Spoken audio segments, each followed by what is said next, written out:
You know, Ballon, a little bit of snow might encourage people to get inside to watch some local performances. The Peoria Players are putting together a performance to showcase the Hispanic community, and it features a predominantly Hispanic cast as well. In today's Talk of the Town, joining us to talk more about In the Heights, Derek Kilmore. Thank you so much for being here. Appreciate it. Thank you so much for having me. Absolutely. Always great to see you. Always great to have you here.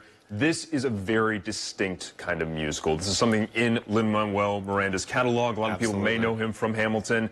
What makes this different from his past performances? Well, believe it or not, this was his first musical, but a lot of people didn't know about it until Hamilton, right? There's one of those, we found out a good prodigy, someone who's changing the future of Broadway, and you got to find out his past works, right? And this was his very first musical he started working on.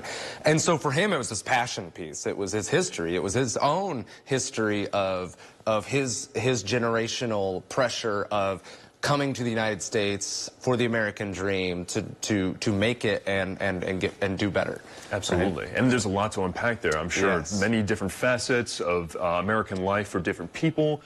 In trying to encapsulate that, tell me about the production process and how you guys got here. Yeah. So when we first set out to do In the Heights, there was a lot of talk of you know, how are we going to do this? What are we going to do? What are the steps we're going to take?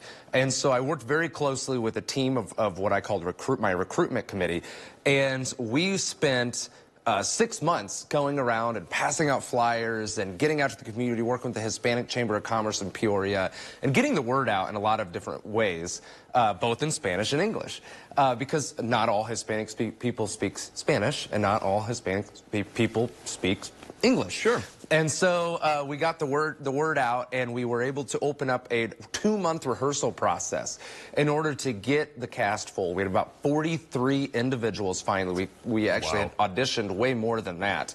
And that's a pretty big cast. Absolutely. Yeah. And the cast is full of Hispanic, white, black, native, non-Hispanic, white, black. And so it's really amazing to see the diversity and ethnicity, the diversity and the ethnicity, the way it was intended to be casted, right? Definitely. Definitely. And there's so many different messages in the Heights. And I think that's definitely clear with the direction that you're trying to take.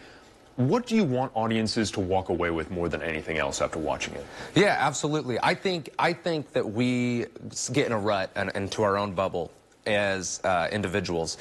And when we don't know somebody that is Hispanic, or if we don't know someone who's a person of color, we don't know somebody who's white, we don't know somebody who's LGBTQ+, we have a mindset of what those people are like. And I want every audience member to come in and sit down and listen to this musical and watch this amazing story of individuals just trying to make it, just trying to live, wanting the same things out of life that all of us want, is to live and love and be happy. Absolutely. And to walk away thinking, huh, I get it. We're all wanting the same thing. It's a message that anyone can connect with. Right. Oh my gosh. Derek Kilmore, director of In the Heights. It is playing March 10th through 11th and the 16th through the 18th. You can catch that at 7:30 and the 12th and 19th at 2. $20 per adult, $15 for patrons 20 and younger. You can find it at the Peoria Players Theater over on University. You can find more info as well at peoriaplayers.org. And of course, if you or someone you know would like to join us on Talk of the Town, go to 25newsnow.com/community, go to the Talk of the Town tab and submit the form. Derek, thank you again so much for being here today. Really looking forward to seeing this. Thank you. All righty, we're celebrating some birthdays in Central Illinois as well. Stay with us to find out who is blowing out some birthday candles today.